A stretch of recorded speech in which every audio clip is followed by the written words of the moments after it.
This phone call blew my mind. I want you to listen to it very, very carefully. It sounds like an ordinary call at first, but trust me, the twist at the end is worth it. Good evening. Hello? Hello. Hi, I'd like to reserve a table for Friday the 3rd.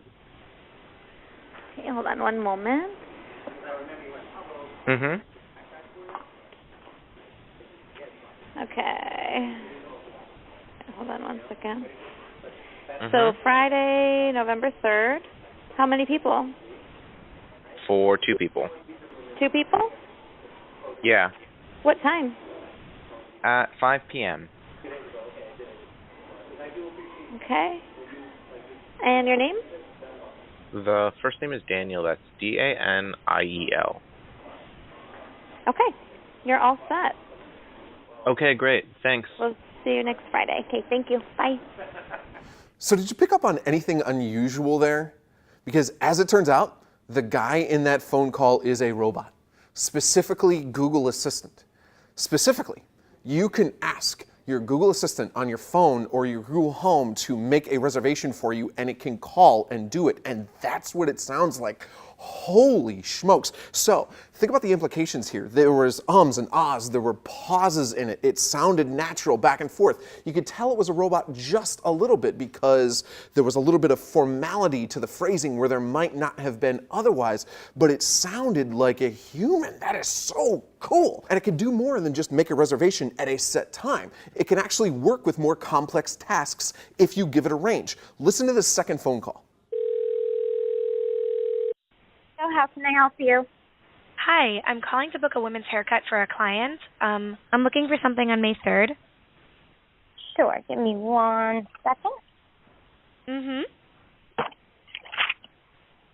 Sure, what time are you looking for around? At 12 p.m.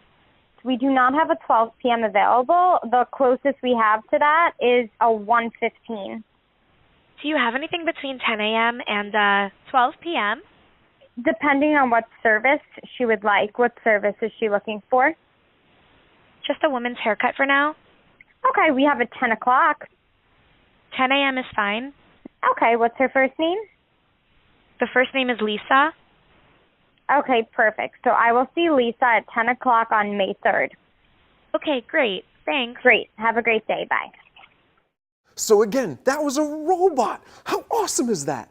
It was able to adapt to a different time request. It was able to remember what type of hair appointment you wanted. It was able to do all of that just like it was your human secretary. It's a leap, right? It's a moonshot, and we have the same questions you do. What happens when it hits an extension? What happens if it can't recognize the voice of the person it's talking to? What if the person's particularly verbose or implicit in their language?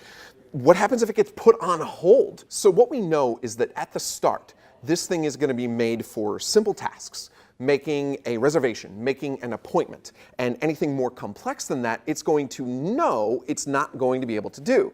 In other words, it's going to be self-aware, and that's why it's going to have this training center in place. The robot is trying to make a call and unable to complete it. It will get kicked to a call center for a human to finish up, log the error, and then hopefully complete it back to you. So I obviously think this thing is so dang cool, but you have to take this plate of awesomeness and let's add 1 scoop of creepy to the top and another heaping scoop of skepticism. All we heard was that demo. We didn't see a live demo. There's still a lot of features they need to iron out. It's really cool in theory, and it is such a huge step over what assistants can do now, and you heard it.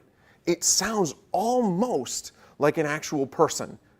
So I'm hoping this is as good as we want it to be, and I suppose we're going to see for ourselves pretty soon. Goodbye.